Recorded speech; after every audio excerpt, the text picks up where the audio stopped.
Imagine ceci, quelqu'un t'insulte en pleine rue. Tu sens la colère monter en toi. Ton cœur s'accélère, ton sang bout, et une seule envie te traverse l'esprit. Répondre, te défendre, lui montrer qu'il ne peut pas te parler ainsi. Ou encore, tu travailles dur sur un projet et quelqu'un vient critiquer ton travail sans raison valable. Instantanément, tu ressens une vague de frustration. Et maintenant, imagine une autre scène. Face à ces mêmes situations, tu restes impassible. Ton esprit est calme comme un océan paisible. Tu ne ressens ni colère, ni frustration. Tu as un contrôle total sur tes émotions. Quel est le secret des hommes et des femmes qui ne se laissent jamais atteindre par les critiques, les provocations ou les injustices? La réponse se trouve dans une philosophie vieille de plus de 2000 ans. Le stoïcisme. Marc Aurèle, Épictète, Sénèque. Ces penseurs de l'Antiquité avaient déjà compris comment maîtriser leurs émotions et rester inébranlables face aux épreuves de la vie. Aujourd'hui, nous allons découvrir 10 leçons puissantes issues du stoïcisme qui te permettront de ne plus te mettre en colère ou être contrarié par quelqu'un. Reste bien jusqu'à la fin, car la dernière leçon est sans doute la plus puissante de toutes. 1. Tu ne contrôles pas les autres, seulement toi-même. La première grande vérité du stoïcisme est simple. Tu ne peux pas contrôler les autres, tu peux seulement te contrôler toi-même. Réfléchis un instant. As-tu déjà perdu ton temps à essayer de changer quelqu'un? À vouloir qu'une personne se comporte différemment? C'est une illusion. Marc Aurèle disait « Si tu es troublé par quelque chose d'extérieur, la douleur ne vient pas de la chose elle-même, mais de ton interprétation de celle-ci. » En d'autres termes, ce qui t'énerve n'est pas l'autre personne, mais l'importance que tu lui donnes. Alors que faire? Lâche prise sur ce que tu ne contrôles pas. Recentre-toi sur ton propre comportement. Ignore les provocations et conserve ton énergie pour ce qui en vaut vraiment la peine. 2. Tout ce qui arrive est neutre, c'est toi qui lui donnes une signification. Prenons un exemple simple. Un jour, un inconnu te bouscule dans la rue sans s'excuser. Tu as 2 choix. 1. Te mettre en colère, l'insulter, et passer une mauvaise journée. 2. Ne rien prendre personnellement et continuer ton chemin en paix. Les stoïciens nous enseignent que les événements en eux-mêmes sont neutres. Ce sont nos pensées qui leur donnent un sens. Sénèque disait « Nous souffrons plus dans notre imagination que dans la réalité. Si tu changes ta manière de voir les choses, tu changeras tes émotions. » 3. La colère est un poison. Elle te fait plus de mal qu'aux autres.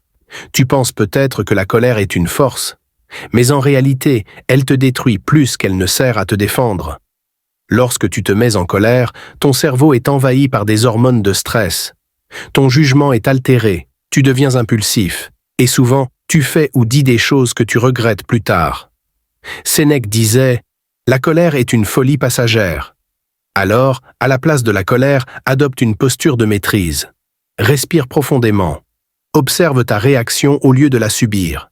Prends du recul avant d'agir. 4. Les gens agissent selon leur niveau de conscience. Une personne qui agit avec arrogance, égoïsme ou méchanceté agit simplement selon son niveau de conscience. Tu ne peux pas attendre d'une personne ignorante qu'elle se comporte comme un sage. Marc Aurèle disait « Apprends à comprendre plutôt qu'à juger. Plutôt que de réagir avec colère, développe de la compassion et du détachement. » 5. Se concentrer sur l'essentiel. Ne perds pas ton temps. La vie est courte, trop courte pour la gâcher avec des émotions négatives. La prochaine fois que quelque chose te contrarie, pose-toi cette question. Est-ce que cela aura encore de l'importance dans un an? Si la réponse est non, alors pourquoi t'en soucier aujourd'hui? L'indifférence bienveillante, le pouvoir de ne pas réagir. L'indifférence est une arme puissante contre la provocation. Imagine un roi ou un empereur face à un mendiant qui l'insulte. Penses-tu qu'il s'arrêterait pour répondre? Non.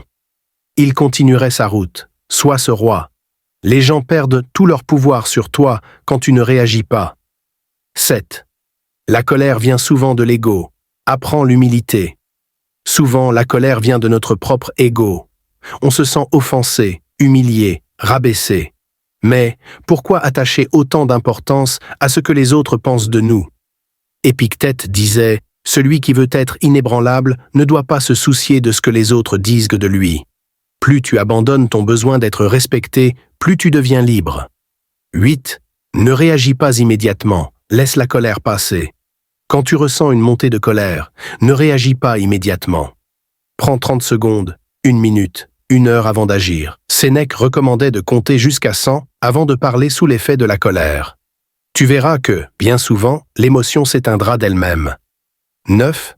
Utilise l'humour et le détachement. Rien ne désamorce mieux la colère que l'humour. Les grands stoïciens savaient se moquer des provocations plutôt que d'y répondre avec agressivité. Prends les choses avec légèreté.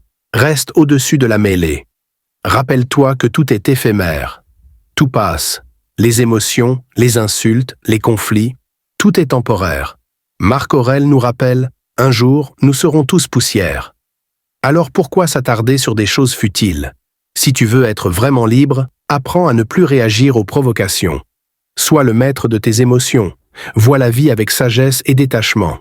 Et surtout, reste stoïque. Quelle leçon t'a le plus marqué? Dis-le-moi en commentaire.